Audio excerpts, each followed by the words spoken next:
Here we're going to look at a nice number theory problem from the 2012 European Mathematics Cup. So our goal is to find a quadruple of natural numbers, a, b, n, and p, where p is prime, such that a to the 2013 plus b to the 2013 is equal to p to the n. And our main tool is going to be this thing called Sigmondy's theorem. And it says that if a is bigger than b is bigger than or equal to 1 and m is a natural number, then there exists a prime p such that p divides a to the m plus b to the m, but p does not divide a to the k plus b to the k for all k less than m. And there's actually one exception to this theorem, and that's the case when a and b are 2 and 1 and m is equal to 3. So notice 2 cubed plus 1 cubed is equal to 9, which is a multiple of 3, but also 2 plus 1 is equal to 3, which is also a multiple of 3. So this is the only case when this theorem fails. Okay, so now let's jump into the solution. So we're going to start off by simplifying our setup so that we're dealing with relatively prime numbers. And we're going to do that by setting d equal to the GCD of a and b. That means we can write a as d times x, and we can write b as d times y, where x and y are some natural numbers. Furthermore, because d is the GCD of these two, we know that the GCD of x and y is 1. Now we'll plug that expression for a and b into our original equation and see what we get. So notice a to the 2013 is going to give us d times x to the 2013. B to the 2013 is going to be d times y to the 2013, and that needs to be this power of our prime p to the n. But now we can go ahead and take this left-hand side and factor out a d to the 2013. So that gives us d to the 2013 times the quantity x to the 2013 plus y to the 2013 equals p to the n. So notice the right-hand side is a power of this prime. That makes the left-hand side also a power of this prime. But that means all kind of multiplicative components of the left-hand side are a power of this prime, including d. So that means we can write d as p to the r for some r. Now taking that value of d and plugging it in here and then dividing it over gives us a new equation. What's that new equation? It's x to the 2013 plus y to the 2013 equals p to the n minus 2013 times r. Now let's observe that x and y are both bigger than or equal to 1, making this sum that's on the left-hand side bigger than or equal to 2, making this thing on the right-hand side also bigger than or equal to 2. So let's maybe write that down at the moment. So this is all bigger than or equal to 2. And that's actually important, because if this were equal to 1, well then it wouldn't be divisible by any prime. But then given the fact that it's bigger than or equal to 2, we know that we actually have a non-zero power of our prime on the right-hand side. And so the prime divides this left-hand side. Now we're going to do a bit of a factoring trick on this left-hand side. So I'm going to notice that 2013, well, that's a multiple of 3. We can easily see that because 2 plus 0 plus 1 plus 3 is equal to 6, which is a multiple of 3. And in fact, we can write this as 671 times 3.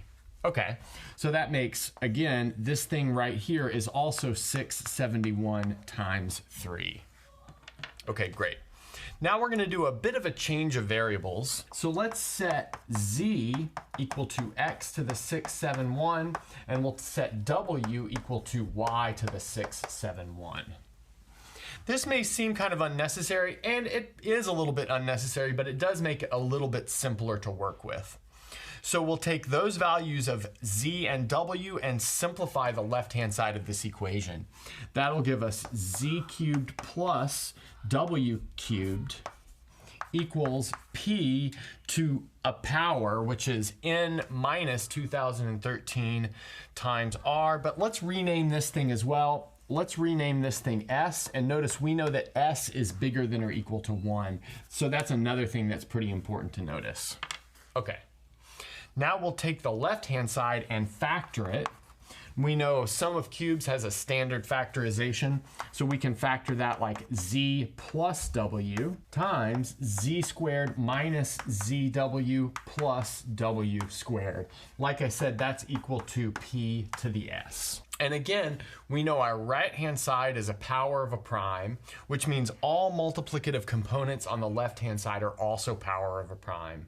So notice that gives us the following two facts, one of which is given, and then one of which is built out of this factorization. So the one that is given is that p divides z cubed plus w cubed. And then the one that we've gotten out of this factorization is that p divides z plus w. Okay, great. So it looks like we've contradicted this theorem over here. So that means we're either in our exception, which it's pretty easy to check that we're not in our exception case, or we have the hypotheses not satisfied. And the hypothesis that could not be satisfied would be this one right here, where A is strictly bigger than B. So that tells us that for us, A must be equal to B. Or in our current setup, Z must be equal to W. So we have Z is equal to W, but if Z is equal to W, that means X is equal to Y. But then if X is equal to Y, that means A is equal to B. But then if A is equal to B, that means we have an even number on the left-hand side, which means that P is equal to 2. So let's maybe take a summary of our facts, bring it to the top, and then we'll finish it off. So far we have the following data. So we have P, our special prime, was equal to 2. And then A we factored as d times x, B as d times y, where the GCD of x and y were 1.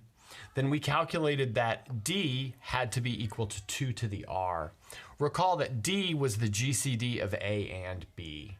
Now I'm gonna leave you guys a little bit of a homework problem, and you can post in the comments. And that is that X and Y are both equal to 1. So again, like I said, post your argument for that in the comments. So now that we have X and Y both equal to 1, we're ready to finish this off. So that tells us A has to be of the form 2 to the R. B has to be also of the form 2 to the R.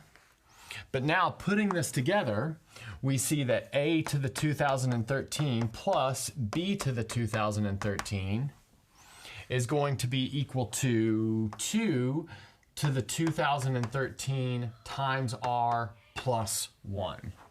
So that tells us that our P, well, we already knew that that was equal to 2, but that tells us that our N is equal to 2013 times R plus 1.